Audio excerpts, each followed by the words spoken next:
अहिले हामी पोखरा महानगरपालिका वडा नम्बर 16 निवासी पोखराका पत्रकार राजबहादुर गुरुङज्यूको साथमा छौँ। हामीले हाम्रो अन्नपूर्ण सोलर एन्ड मेटल इन्जिनियरिङको प्रोडक्ट अन्नपूर्ण सोलर उहाँको घरमा पनि राख्ने जडान गर्ने अवसर प्राप्त गरेका थियौँ धेरै वर्ष अगाडि। अनि अहिले हाम्रो जुन चाहिँ सोलर हिटर यतिका वर्षसम्म प्रयोगकर्ताको रूपमा उहाँ रहिरहनु हुँदा प्रयोगकर्ताको रूपमा उहाँको प्रतिक्रिया धारणा के कसो छ, हामी हाम्रा चाहिँ अरू चाहिँ अन्यलमा रहनुभएका यो किनौँ कि त्यो किनौँ भनेर अन्यलमा रहनुभएका चाहिँ जनसमुदाय र चाहिँ नयाँ ग्राहकहरूलाई चाहिँ एउटा सत्य तथ्य सार्वजनिक गरिदिनु हुन म अनुरोध गर्दछु राजबहादुरज्यूलाई। हजुर हस्, नमस्कार,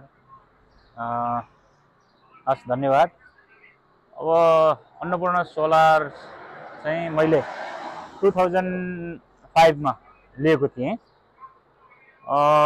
यो चाहिँ आजको दिनसम्म मैले त्यहाँ अब यो लिएको दिनदेखि कुनै पनि चाहिँ सरसफाई पनि गरेको छैन। अब त्यो जस्तोको तस्तै छ हैन, टपमा ढलानमाथि राखेको छु, जस्तोको तस्तै छ र पानी चाहिँ उम्लेको जस्तो आइरहेछ। अब हाम्रो नारायण सर वास्तोला सरले चाहिँ के भन्नुभएको छ भने इन्जिनियर साहबले म चाहिँ निशुल्क रूपमा तपाईँको सरसफाई गरिदिन्छु, सबै सरसामान फेर्नु पऱ्यो म फेरिदिन्छु भनेर भन्नुभएको थियो। तर मैले भने कि अब नचलाउँ अहिले, किनभने उम्लेको जस्तो पानी आइरहेछ होइन। अहिले मेरो चाहिँ धारोमा खोल्ने बित्तिकै उम्लेको जस्तो पानी आउँछ।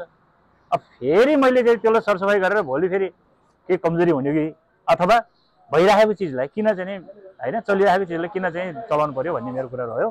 त्यसो भएको हुनाले 2005 मा भनेको लगभग आजभन्दा 20 वर्षै भयो, 20 वर्ष अगाडि चाहिँ लिएको, जहाँ चाहिँ उहाँले लएर फिट गरिदिनु भएको थियो त्यहीँको त्यहीँ छ। त्यो चलाएको छैन, राम्रो चाहिँ चलिरहेको छ।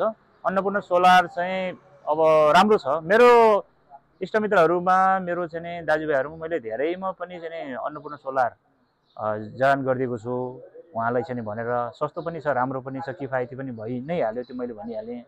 र के भनेदेखि र कतिपयमा फेरि मेरो साथीभाइहरूले कतिपय हामीसँग सरसल्लाह हुँदै पनि फेरि अहिलेको यो छ नि त झ्यालाझेलीवाला, त्यो चाहिँ पनि जोड्नु भयो। यो विदेशबाट आयात गरेको त्यो झ्यालाझेलीवाला त्यो चाहिँ फेल खायो हजुर।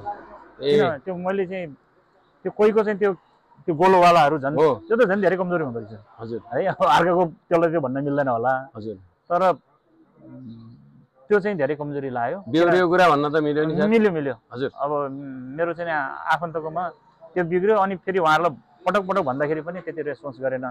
त्यसो भएको हुनाले अब होममेड भनौँ न, अब यहीँ हाम्रै घरभित्रै चाहिँ हाम्रै यहीँ पोखरामै चाहिँ आफ्नै कम्पनीमा उत्पादन भएको चिज र केही भए पनि भन्न मिल्ने अब यहीँको लोकल बासिन्दा नारायण वास्तोला सर इन्जिनियर साहब। त्यसो भएको हुनाले यो चाहिँ राम्रो छ। हजुरको घर अगाडिकै चाहिँ नारायण गुरुङजीकोमा पनि चाहिँ विदेशी सोलर कताबाट राख्नु भएको रहेछ, अनि उहाँले हाम्रो चेन्ज गरेपछि उहाँ खुसी हुनुहुन्छ।